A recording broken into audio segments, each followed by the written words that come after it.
Thank you, Julianne.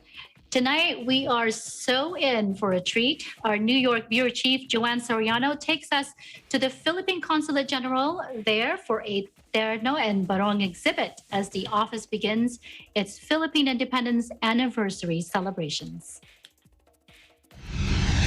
The Philippine Consulate General in New York is showcasing an exhibit entitled The Rebirth of Filipino Terno and Barong, marking the start of the month-long celebration of the 123rd anniversary of Philippine independence. As described by the Consul General, the title Rebirth is fitting, as this was the first in-person event held at the Philippine Center since the start of the pandemic. The Terno, which literally means land shape, the one-piece long dress distinguished by its stiff, flat, and oversized belt sleeves, popularly termed butterfly sleeves, originated from the Battle of Saya, which literally means blouse and skirt. On the other hand, the Barong, which is an abbreviation of Barong Tagalog, started from a simple, collarless cotton shirt, which transformed into the lightweight, hand-woven, close-neck collared shirt, usually made of pusi, pinya, and other fibers that we recognize today. What makes the Terno and Barong iconic is the fact that both reflect the resilience and versatility of the Philippines. The Terno and Barong have evolved through the centuries into the modern iterations that we see here today.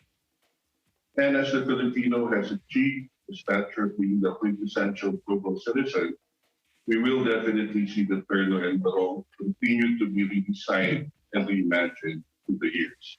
The curator discussed the journey of the Terno and Barong in Philippine history. He said, in particular, he wanted children to see this collection so they can feel proud of their heritage.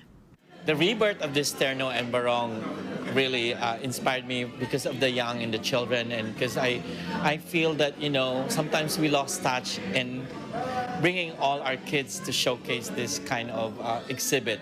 And it's very important that we always pass on to our children what we have learned. Terno come from Barot Saya, as we all know. The First Lady, Mrs. Imelda Romualdez Marcos, made it so famous back in the 60s and the 70s, and it's such an iconic thing. So every fashion designers up to this point, including Chanel, have copied, you know, the butterfly sleeves. And it's their kind of like inspiration every time. That's exquisite look of Imelda Marcos. Correct. Yeah. Mm-hmm. The curator also spoke to us on why he selected some pieces for this exhibit. This is more on a traditional and more authentic barong, as you notice it. That's why I put this in the very front, because this is made of pinya/husi, so it's a very delicate fabric. This was embroidered in Laguna. And if I turn the mannequin in this part, it's more interesting because the back of this has more detailed. But this is my favorite one, very authentic. It's more classy and it represents the Philippines very well.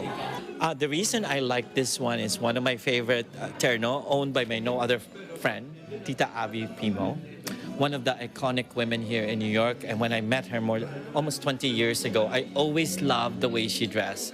So for me, this represents very well the ocean, and at the same time the coral reef of the Philippines, especially the Palawan and all of that. This is the best terno here tonight because it's very wearable and it's lightweight and you can move wherever you want to go, so it's easier. For award-winning designer Ia Ferroni, she shared why it is important for her to continue introducing Filipino products to the market. For me, I always elevate the Filipino products. I always try to bring any Philippine-made products also to the global market and mainstream America for them to know how beautiful the craftsmanship of Filipinos. It's just up to us to bring it out there, and that's what I'm trying to do. The exhibit will run through the end of June. From the Philippine Center in New York, this is Joanne Soriano, Eagle News. We live in interesting times. Thank you, Joanne, for that beautiful report. Absolutely lovely creations. There's certainly a Barong style for everyone. Now,